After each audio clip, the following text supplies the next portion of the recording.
Robert Dugoni was raised in Northern California, the middle child in a family of 10 siblings. Dugoni has joked that he didn't get many opportunities to talk, so he wrote instead. And he kept writing, pursuing a degree in communications and journalism at Stanford University, where he wrote for the student newspaper and graduated Phi Beta Kappa. After graduation, Dugoni worked a stint at the Los Angeles Times before pausing his writing career to attend law school at UCLA. A successful 13-year law career did little to dispel Dugoni's urge to write. So with the support of his wife, he left law behind and moved to Seattle to pursue novel writing full-time. His leap of faith was rewarded when his debut novel, The Jury Master, became a New York Times bestseller and elicited comparisons to a young John Grisham. The Jury Master was the first of 5 novels featuring David Sloan, and Dugoni followed that with a second series featuring Seattle homicide detective Tracy Crosswhite. Along the way, he wrote 4 standalone novels and recently launched a third series with The Eighth Sister, featuring former CIA case officer Charles Jenkins. His latest thriller, The Last Agent, takes Jenkins back into the belly of the Russian beast to save the woman who once saved him. To pay this debt of honor, he'll have to team up with an old adversary as they are pursued across Russia and beyond by a brutal man with the weight of the Russian government behind him. Hi, I'm Robert Dugoni, and you should be watching the Crew Reviews. Gentlemen, let's raise a glass to Robert Dugoni. Welcome to the show. Look who's here. Thank you. Thanks for having me. Welcome, sir. Hey. Well, I'm going to start by saying that I was completely blown away by The Last Agent, and I started reading it, and every single from the very first page on, I was just completely wrapped in the story. Everything about it I love. We'll get to that. First, why don't you give our audience kind of a brief synopsis of what the story is about? Sure. It's actually the second book in the Charles Jenkins series. Charles Jenkins was a character that I first brought up in the David Sloan series. He was a former Vietnam veteran who ended up going into the CIA for a brief period of time, and then he left. And in The Eighth Sister, he's brought back in to the CIA to go into a kind of a clandestine mission into Moscow, which is, kind of an interesting situation at this day and time. Yeah.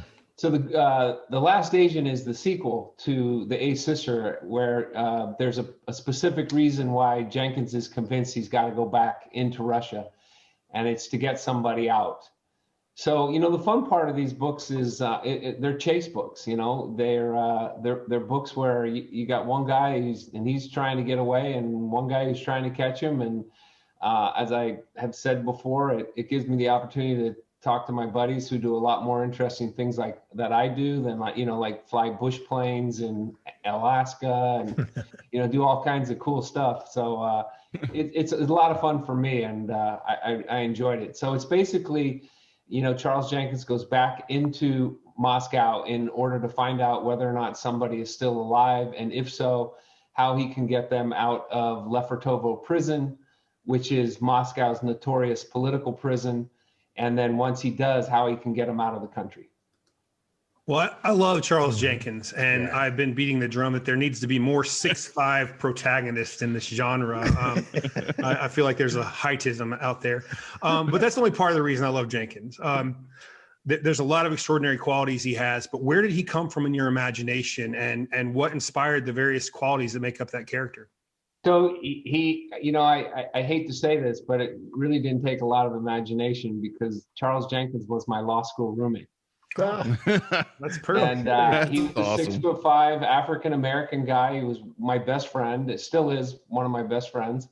And I used to tell him, jokingly, when we were in law school together, and we'd go out, drinking we were at UCLA, we'd go out in Westwood, we'd go out drinking, and I'd tell him, I'd say, Chaz, someday I'm going to make you bigger than life. And he'd laugh at me like, yeah, sure you are, huh? So, he's kind of a mythical character. He was a mythical character in law school. We came back from the summer one year, and he was driving a fire engine red Camaro. Just kind of just a great guy. So strong family guy, but also, never been in the CIA, obviously, never been in Vietnam. All of that is made up. But the genesis for the character was my buddy. Easy to imagine. But sticking with character creation, yours are superb, and they come to life through dialogue, especially the Russians. And oftentimes, I found myself internally reading that dialogue with a Russian accent. I don't think I've done that before, and it was pretty cool. But I love how you did you would have the actual Russian and then the translation after that. I tried to pronounce the Russian words; it's no good. But No good. But so doing that, it's hard to do. It's hard to get a reader to actually delve into that.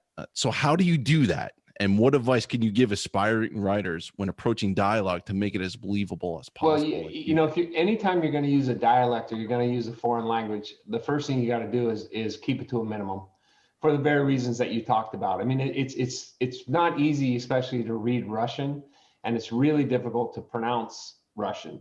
I was asked to do the audio book for this series because I had done the audio book for another one of my novels, and actually it came out really well.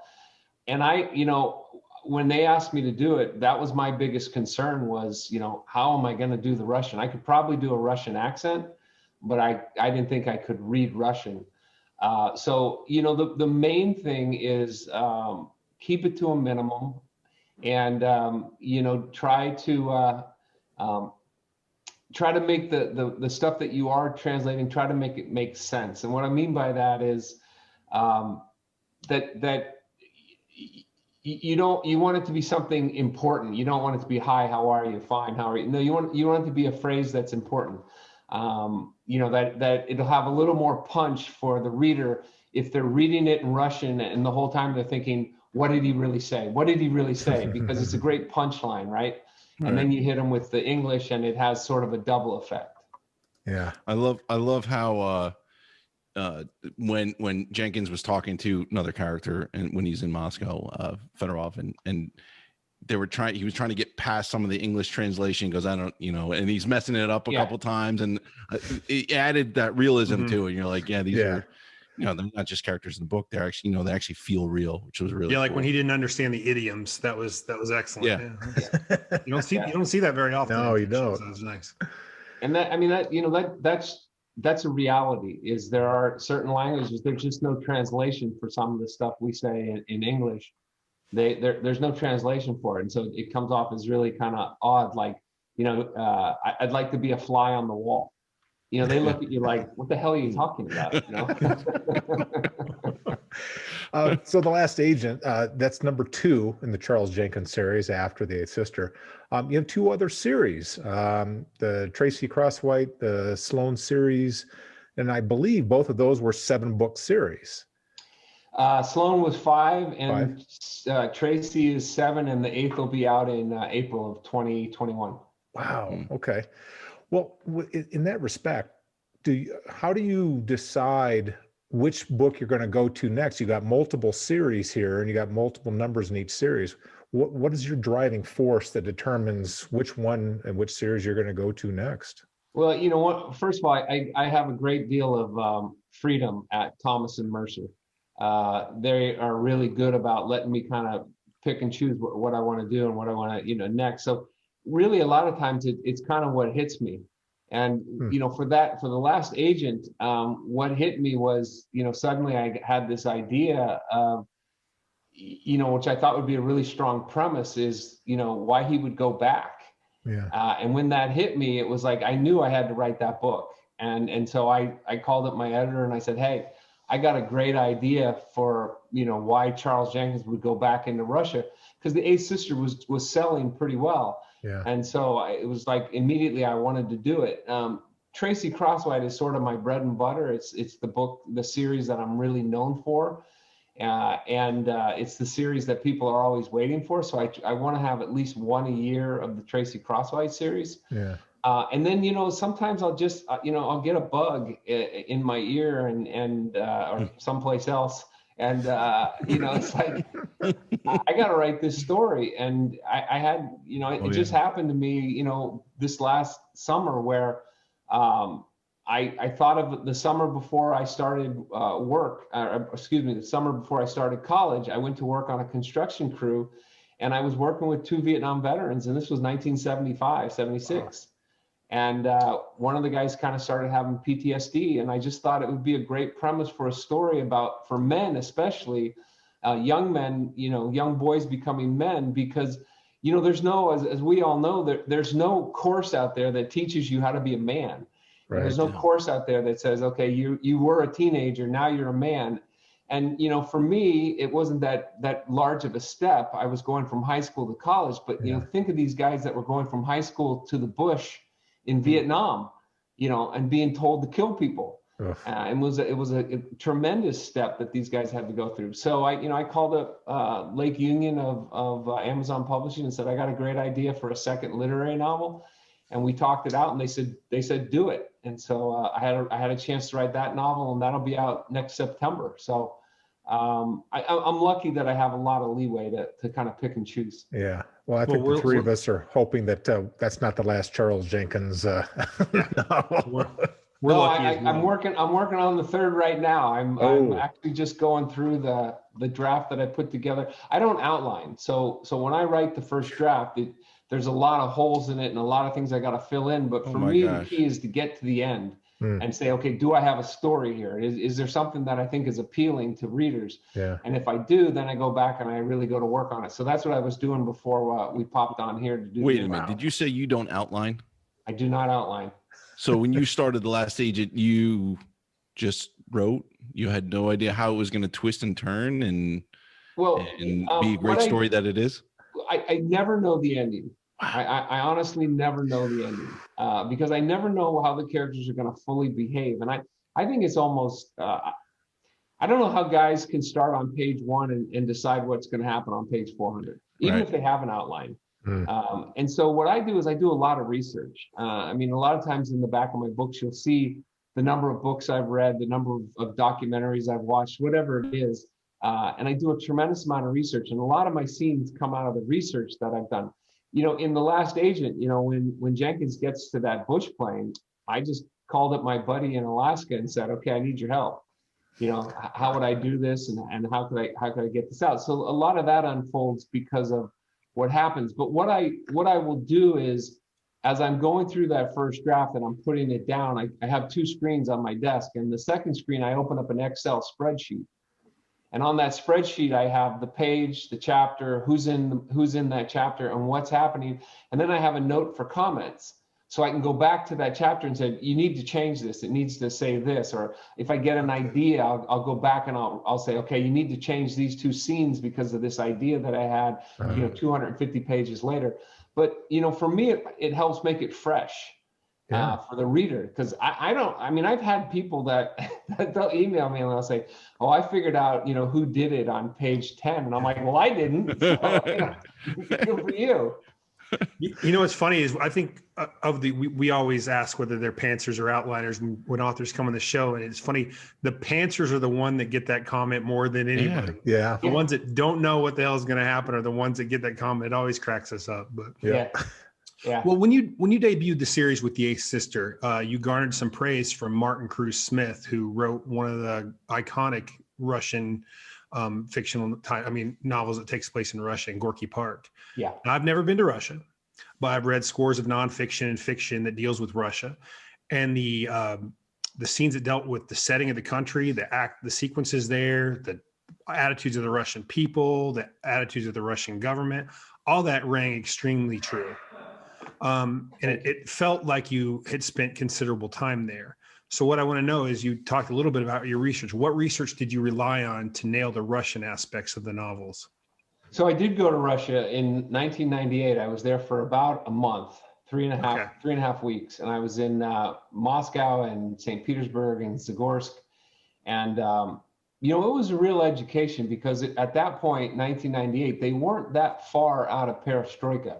I mean, everything was just sort of changing. And so we were getting there at a time when they were still trying to transition over to a capitalistic economy, society, et cetera, but still had a very militaristic tone to them. So, for example, I'll give you what happened to us was I have a brother-in-law, and he's talked me into doing some really stupid things, but probably the stupidest thing he talked me into doing was getting a flat top haircut before we went over there. Oh, nice. Sure, why not? Yeah, I That's mean, smart. you know, and the premise was, well, they don't have very good showers and stuff. So, you know, it was one of those things. It was like, okay, I'll do it if you'll do it.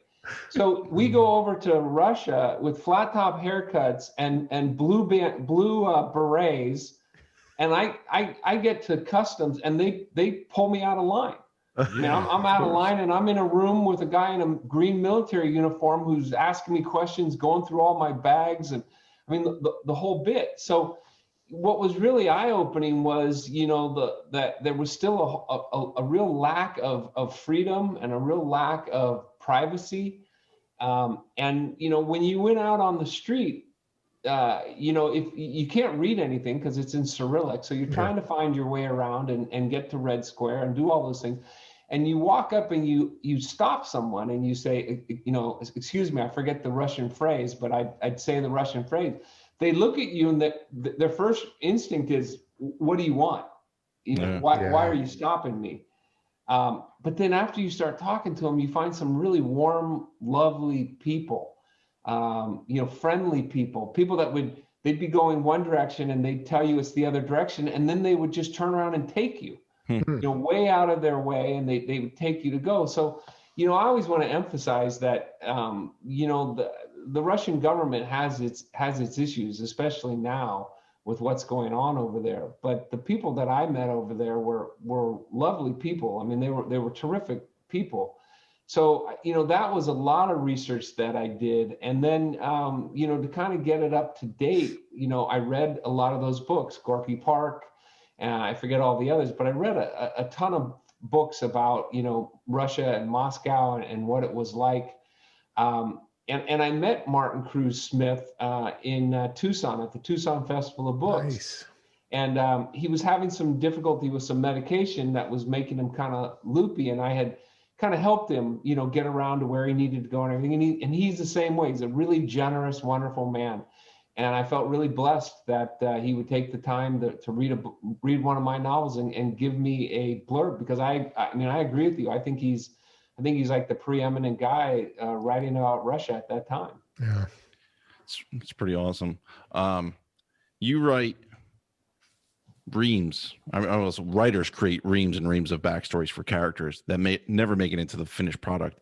And during the chapters of Jenkins' insertion back into Russia, I found myself wondering what happened to Demir and his sons, to the Turkish father and sons.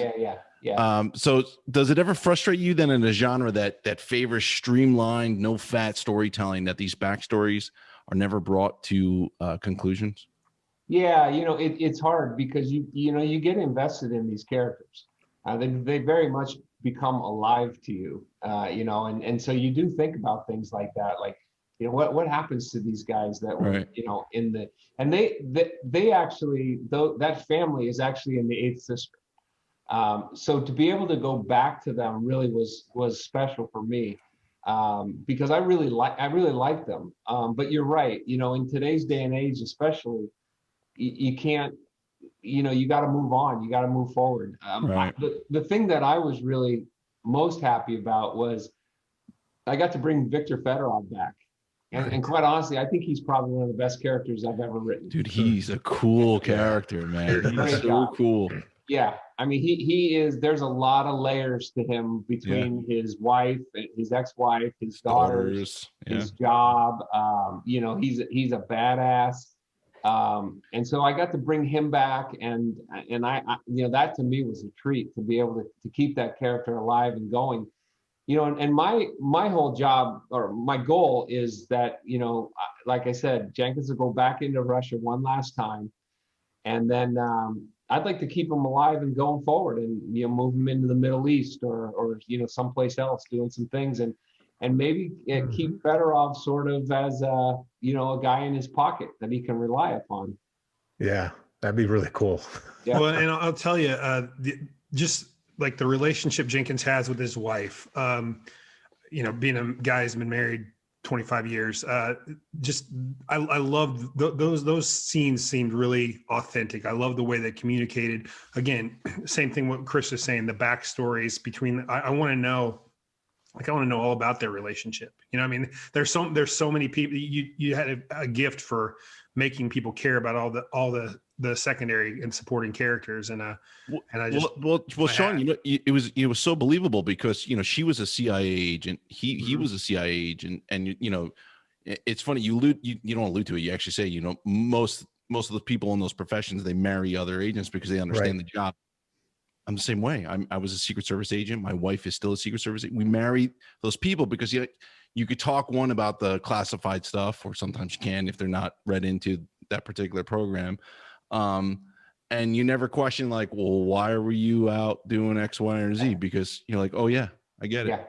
Yeah. And so that was extremely believable, whether people believe it or not, other readers believe it. Like to me, as someone who's kind of lived in that, it was like spot on, man. You hit that mark completely. Yeah, I had an opportunity to get a tour of Langley and to sit down with the chief historian and to talk to him about it. And part of our tour was with this young woman, just really a really attractive, good-looking young woman.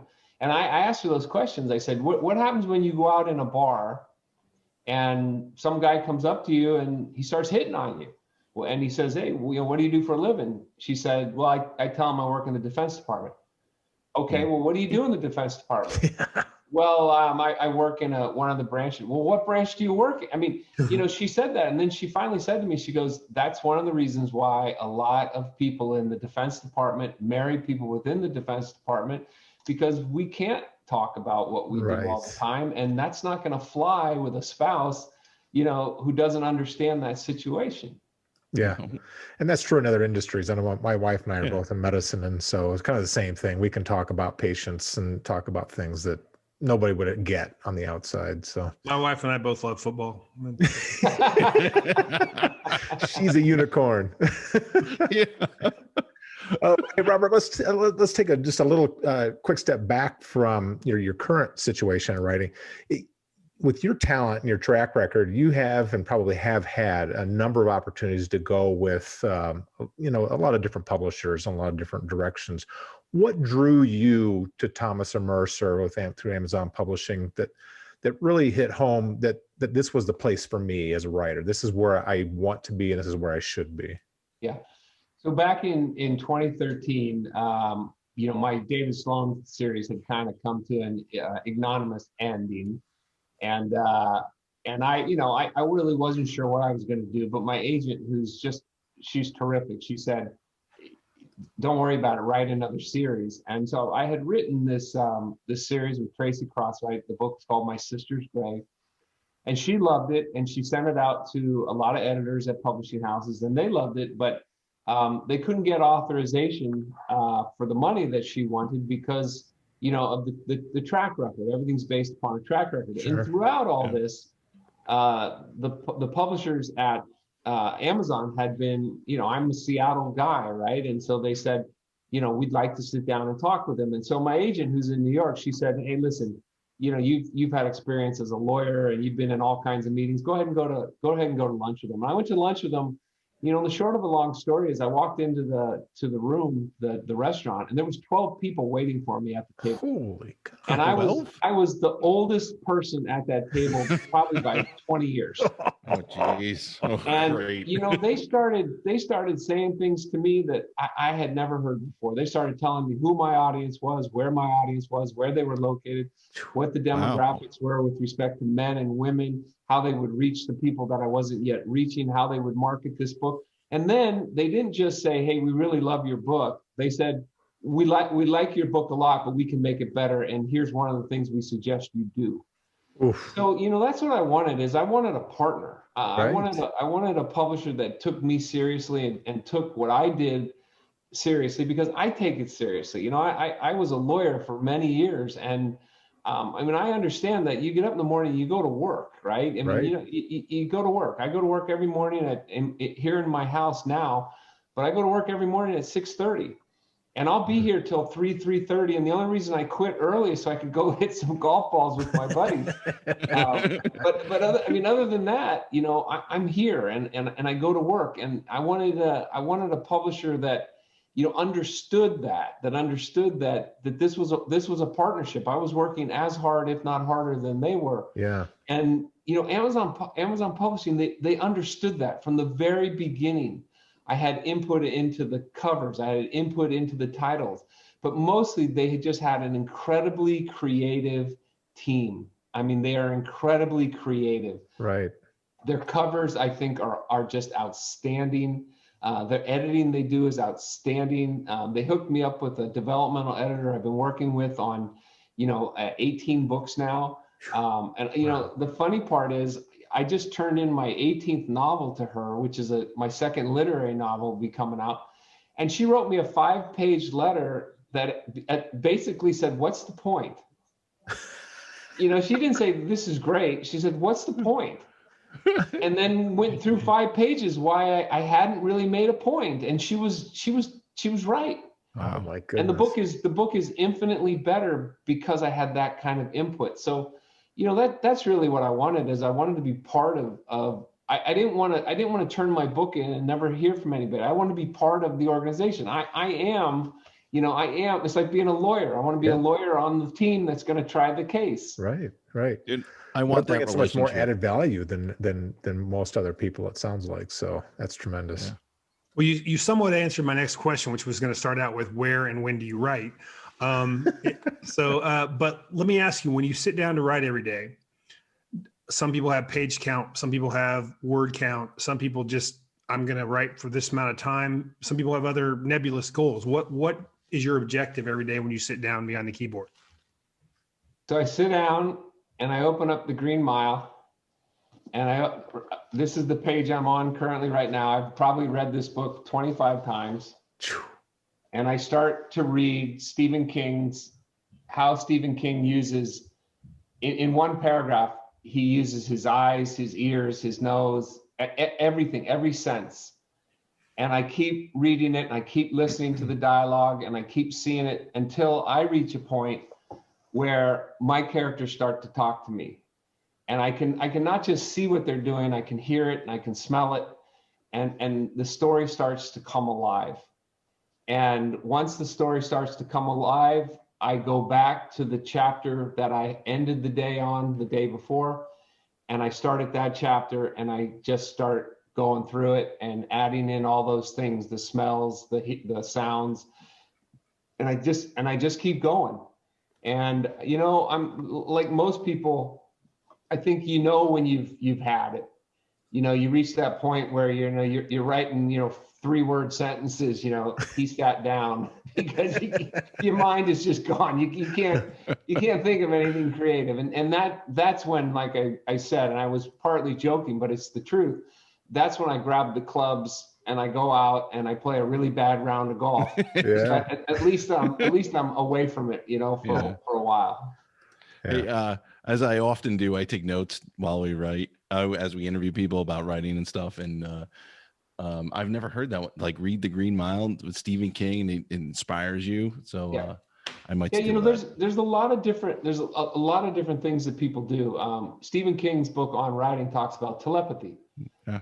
And it's that ability of a writer sitting at his desk to touch someone's emotions who they've never met, living in a city that they'll never even visit. Yeah. Diana Gabaldon called it magic. And what she used to do, she writes the Outlander series, is she would go into her office, she'd light a candle, and she'd just wait until her characters felt comfortable enough to come and talk to her. So I think every writer has a different process. It's just finding what works best for you. Yeah. Well, I've read once that you said that you were a big believer in not self-editing a first draft, that the difference for you happens between the first and the second draft. Correct. That being said, the plot of The Last Agent seems so expertly crafted. I wonder how much different your first draft read from your later iterations. After 18 novels, I feel like I've gotten pretty good at knowing how a story is supposed to unfold and is supposed to be told. That was not the case when I started. One of the things that I did is I pretty much gave myself an MFA, my own personal MFA, because I wasn't having a lot of success when I initially started. I was probably arrogant or naive or both. And I just thought, I mean, I've written my whole life. I wrote for the LA Times, I can write a novel. Well, I couldn't. I didn't understand what a novel was. And so I went and I got a lot of books on the craft. I mean, I have a shelf in my other bedroom that's, that's this long, and it's just filled with books like Chris Vogler's book, The Writer's Journey, and Saul Stein's book on writing. Yeah. And I just started studying all those books and how a story is supposed to be told. So I often caution students that I teach a novel writing class, a seminar. It's a 4-day seminar. And I often caution them. I say, look, I'm going to tell you that I don't outline, but understand that I've been doing this for 20 years. And I started by really studying the craft. How do you tell the plot? How does a plot unfold? How do characters develop? If a character is flat, how do you make them, bounce off of the page a little bit, give them a third element in a scene, all those things. Don't write your way into a scene, don't write your way out of a scene. And so I did a lot of studying. And so to answer your question, I'd say that probably 75% of what was in The Last Agent stuck from the first draft to the second draft, and then from those drafts thereafter.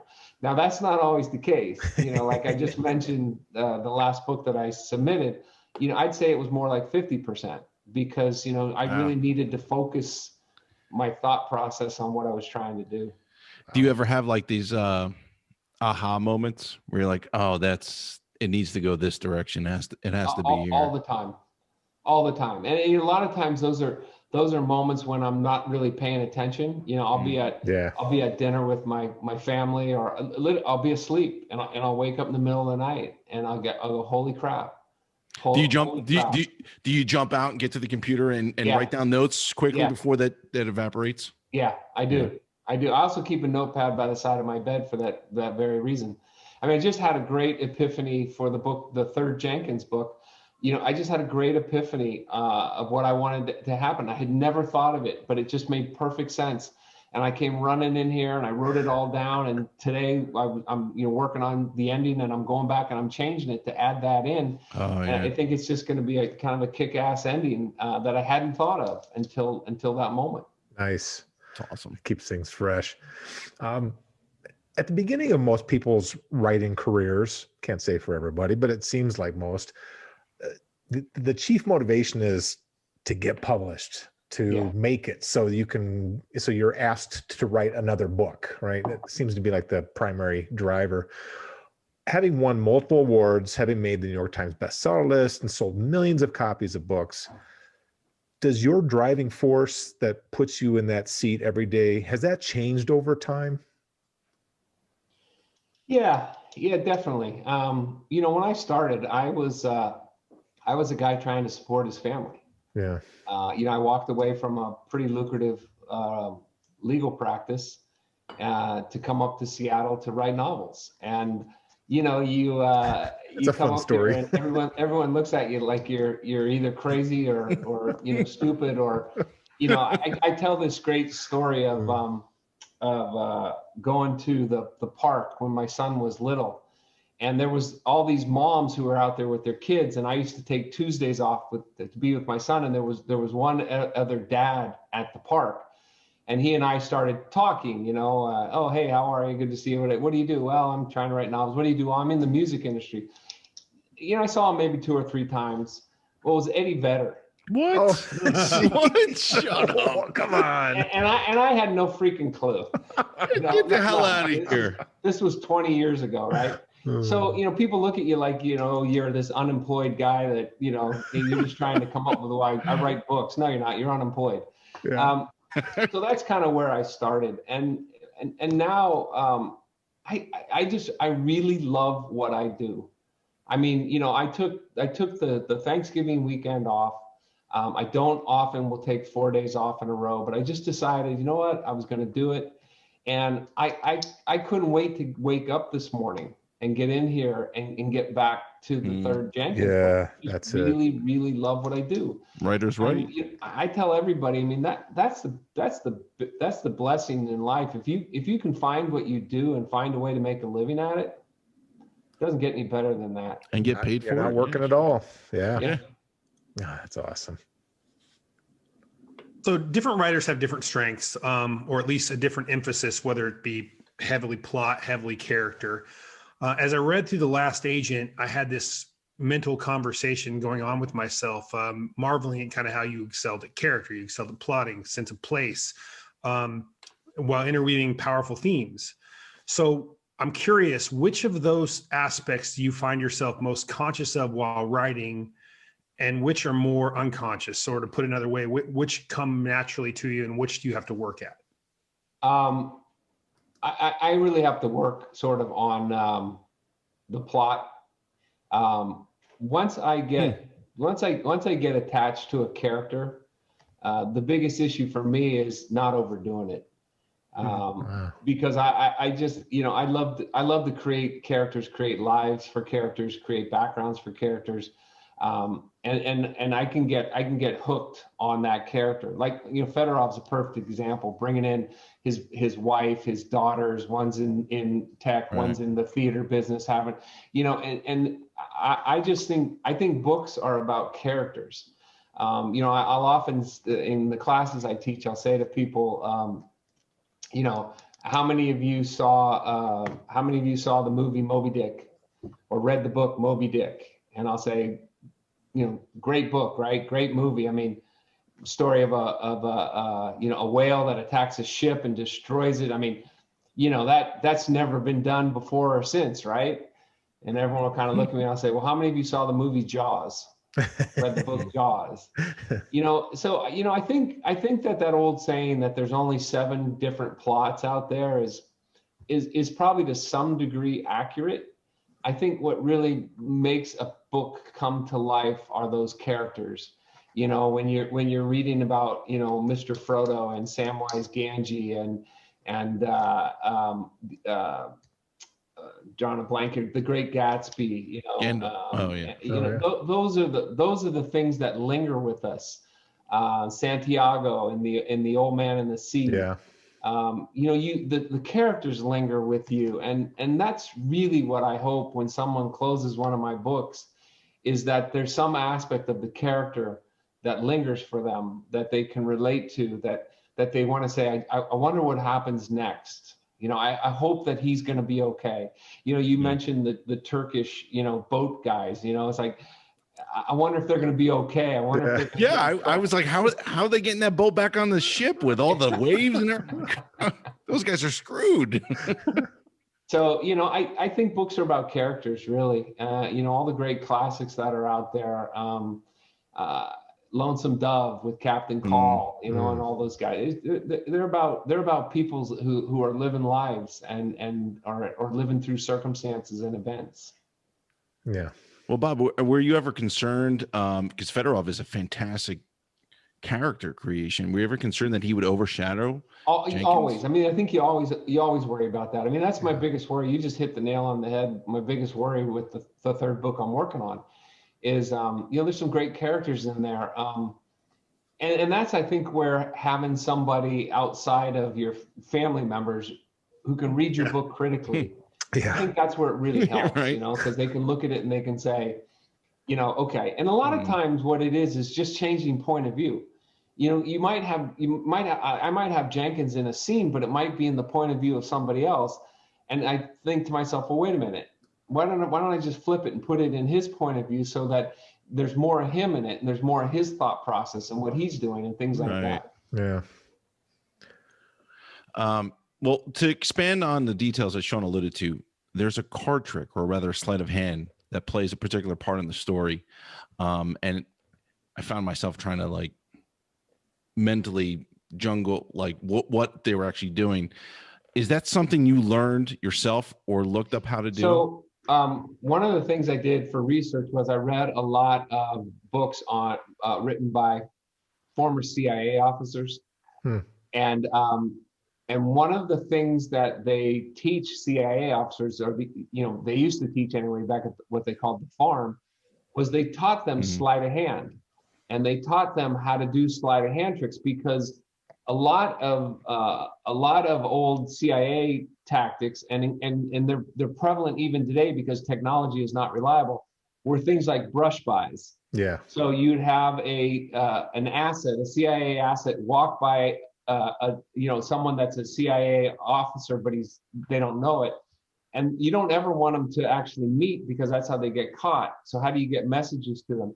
Though they would use sleight of hand and drop something into the person's grocery bag or whatever thing. So it's actually something that they're taught at the academy is sleight of hand and disguises and makeup and all these different things. What about the Band-Aid with the resin on it? To hold on to the card. Up. Oh, That that's was pretty cool because that's stuck in my head. I'm like, Yeah. that's actually pretty interesting. Isn't it funny? It's like the weird things that stay, as a reader reading it, like you just draw something out from it that maybe be, as a writer might just be a throwaway line, but as a reader, it sticks with you. Yeah, no, that was out of whole cloth. I pulled that up. So was, I won't give it away, but so was the drug. I called up my sister, who's a clinical pharmacist, and I said, "Hey, I need a drug that makes someone look like they're dead. Can you help me?" So she helped me, but I had to stretch, reality a little bit in order to get it to work. I knew. And then that was okay. Yeah.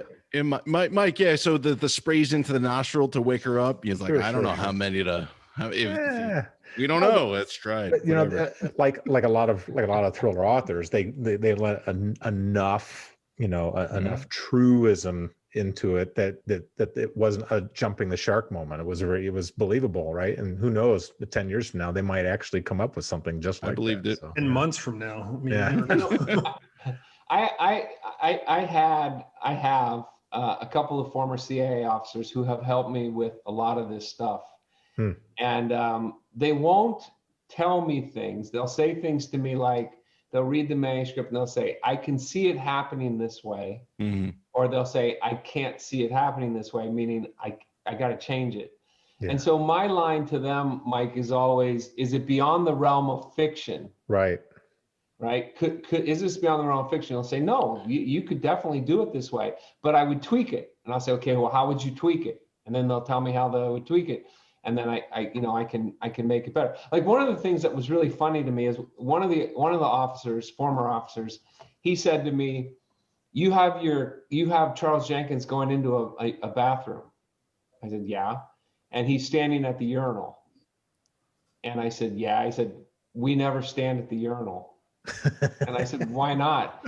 And he said, think about it. Your back is to the door and your hands are occupied. Yeah. That's the worst thing that can happen. Yeah. No idea. Dude. You don't know. Who would think that? That's so true. I do. Yeah. This guy. He knows.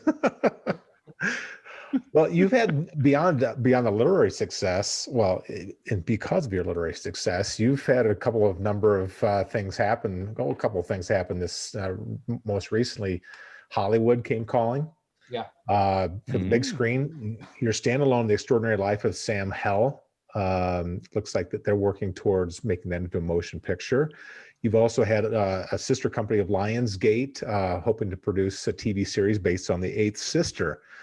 And so awesome. Us three guys, we're pretty familiar with the process of landing a book deal and what kind is involved in that. And Sean knows better than us what a kind of a scripted television series looks like. But is the film adaptation, is that a whole nother beast? And because we don't really know where the author sits in that really realm of production phase. Do you have any sense of where you might add some involvement into the big screen? Yeah, one of the things that COVID has really slowed things down in LA tremendously. Yeah. I mean, just go look on what's on TV. There's nothing being made at the moment. But one of the things that I kind of have come to learn, at 60 years of age here is do what you do well and let other people do what they do well. So when I was interviewing companies that were interested in The Eighth Sister and The Last Agent, I would get asked, are you interested in writing the screenplay? And my answer was, categorically no. Absolutely not. Because that's a whole nother ball game. That's a whole nother realm. People go to school for years to learn how to write screenplays. It's extremely difficult, extremely difficult. And you know, if I write a screenplay, nobody in LA is going to know my name, and they're not going to care. Yeah. So I said to the studios, I would like to see you find an A-list screenwriter that can write a kick-ass screenplay. Yeah. That, you know, that people will love. And, you know, I ended up signing The Last Agent. I signed with Roadside Productions because the woman that I spoke with, the executive producer there, she was telling me how she would make the Eighth Sister into a TV series. And I'll be honest with you, I said to her at one point, where were you when I was writing the book? You know, I mean, it was that good. You're that good. And that's what I want is, you know, that's awesome. Let somebody do it. And the other thing was, you know, Charles Jenkins is an African-American man. Yeah. So I said, you know, find me an African-American screenwriter that understands what it means to be African-American and means to stand out in a crowd and what you do to try to avoid it. I mean, that's what I would like is, you know, somebody that's really, really, you know, good at that. So, you know, I don't have a big ego. It's not like I want to see my name on a screenplay. I would rather just have them find somebody really good at what they do that writes a really great screenplay. Yeah. Well, hopefully they keep it true to that. But if they do change him to a 6'5" Polish guy, how to get a hold of him? No, that's fantastic. It's great to hear that somebody has a vision that you as the author, you know, can embrace, because more often than not, and we've had a bunch of people on the show who've had their stuff adapted, and you know, Michael Connelly's been very fortunate because he's had a hand in his, and it's exactly or pretty close to his vision. But a lot of them, you know, I sell it and then I don't even think about it because it's not going to be what I want. So that's awesome to hear. No, they've made me an executive producer, and we'll find out if we get that far, what that actually means. But I agree. I mean, I hope that they would stay true to the book. The book's done extremely well. The Last Agent's doing really well. There's obviously, there's a reason for it, and so hopefully they'll stick to it. But do I really have a lot of control over that? Probably not too much. But the thing is you're at peace with that, and that's you're ahead of the game there, because you said let somebody else who knows how to do this do it, and a lot of I know it'd be hard for me. I mean I'm guessing it would be hard for me to give away my baby or whatever to somebody else, but that's cheers to you for that. Yeah. And cheers to you, by the way, for surviving the main part of the interview. You've survived the main part of the interview. Oh yeah. So far, we've only had one fatality, and that was our dignity. But now you've reached the lightning round, and as we like to say in the lightning round, we don't put a lot of thought into the questions, so don't put a lot of thought into your answers. This is off the cuff. First thing that comes to mind. Don't try to think before you speak. As an attorney, since I'm the host, I will go first. And my first one's kind of a softball, really. What is your best or favorite lawyer joke? Lawyer joke? Well, it's my wife walked into the room in the middle of a Zoom conference. Guest star. We have a guest star. That's all right. My son was about to walk into the room. I was like, what are you doing? Favorite lawyer joke? God, I don't know if I know any lawyer jokes. Oh, that's a good answer. I don't think I know any lawyer jokes. Okay, well, I'm going to tell you one since you don't have one. And, this guy goes to his attorney's office and he asks the secretary, he said, "Hey, can I speak to Mr. Jenkins?" No, not Jenkins. We can't use Mr. Jenkins. Mr. Johnson. And he says, "I'm sorry. I guess you didn't hear. Mr. Johnson passed away this morning." I go, "Oh man, okay." So he leaves. The next day, he comes in and he knocks on the door and he says, "Yeah, can I speak to Mr. Johnson?" And she said, "Mr. Johnson passed away yesterday." And she kind of looks at him strangely. He says, "Oh, okay, that's right." So he leaves, comes back the third day and knocks and walks in and says, "Hey, can I speak to Mr. Johnson?" She said, "Sir, I've told you 3 times, Mr. Johnson passed away." He said, "I know, I just like hearing it." Okay. So that's a lawyer. Now you have at least one lawyer joke. There you go. So my second one, I'm one of 6 kids. You're one of 10. Yeah. What? Jeez. So who of your 9 siblings is your favorite and who's your least favorite? No, just kidding. That's actually not what I was going Have your parents ever shared with you what their average grocery bill was during your childhood?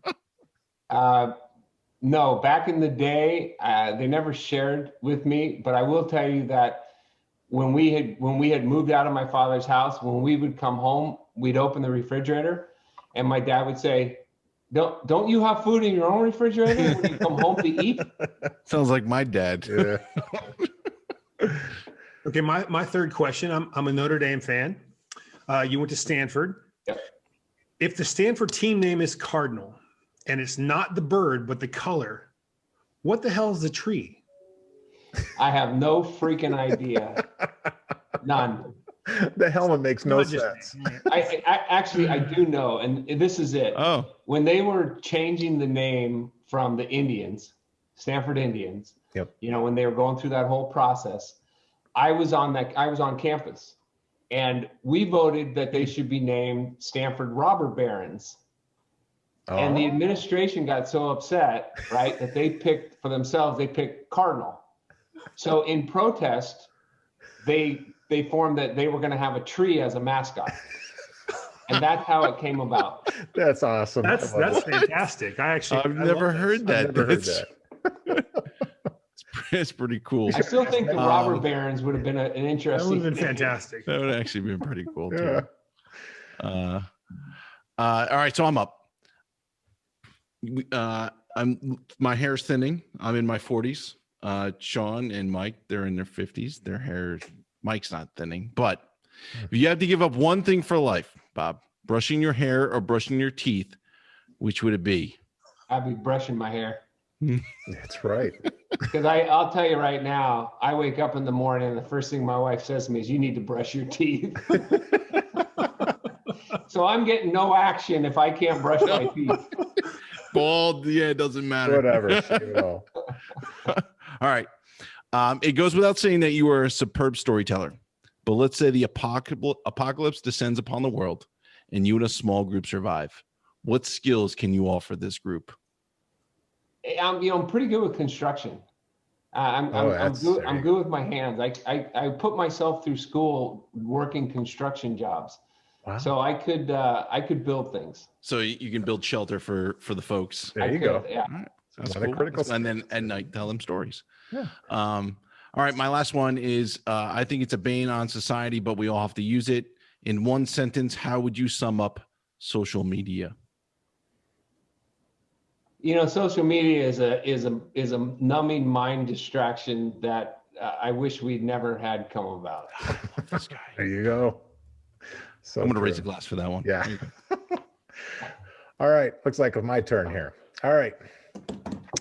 I'm convinced that Lost in History is a fourth unpublished Isaac Newton physics law explaining the repulsive force that drives lawyers from legal practice into other areas and industries, including fictional writing. Care to come up with the title to this missing tome? Yeah, I'll use my buddy Brian Mooney, who, when I said to Brian one time, hey, you're doing great as a lawyer. He said, yeah, but you've had a firm shit, and I haven't had one since I started practicing. So the name of the tome, I think, would be I finally had a firm shit. Oh, there are gems. In our raise a glass to that one. And there are gems, and that is one of them. Thank you, sir. All right, number 2. Sporting a mane reminiscent of Vinnie Barbarino and Welcome Back, Kotter. Please share with us your hair care secrets. I don't shower. I don't wash my hair. All right, this is really bad, but I wash my hair once every 2 weeks. No. Lie. You lie. Swear to God. When my father died at 76 from cancer and had gone through chemo, he had hair thicker than mine. What? And his trick was, he always told me this, I don't wash my hair every day. I wash my hair once every 2 weeks. Oh my gosh, I gotta start doing Well, no that. wonder Chris's first question was so damn easy for you. You're right. So that's the secret, huh? All So, right. and right now it's a little damp because it was like this morning, but yeah, it works. Wow. That is phenomenal. All right. Here's my last question of the show here. And this is going to go right back to Sean's first question. And I'm going to pose this to you, good sir. What is the difference between a catfish and a lawyer? Different between catfish and lawyer. I don't know. One of them is a bottom feeding mudsucker and the other's a fish. Oh, God. Wow. Those are criminal defense lawyers. Endear yourself Which to our Bob was not. Cheers. Well, gentlemen, Bob, this has been a great night. We really appreciate you coming on the show, sight unseen, not knowing what you were in for. We are huge fans. What side of it? We're absolutely huge fans of this book. No doubt. And I'm going back to buy The Eighth Sister because this book is one of the best books I've read this year. Yeah. If you have not read Mr. Dugoni, please pick up his books now. Yeah, Sean, let me this is like we were talking before the show started. This is one of my favorite books of this year. Yep. This book right here, folks. Absolutely. If you haven't read Robert, you've got to, people. This is up there with all the biggest names. Absolutely. This was a pleasure, guys. It really was. Thanks, Bob. Yeah. Thanks for coming on. Thank you. Cheers. Gents, we had another great author and great guest in Mr. Robert Dugoni, whose The Last Agent is one of the best books that I've read this year. I know we all three agree on this. Mm-hmm. One of the best things about the show is discovering authors that were new to us, and he was new to me, and I will read everything he puts out. Yes. To Robert Dugoni, to another great show. We'll see you next Monday on the Crew Reviews. Cheers. Cheers.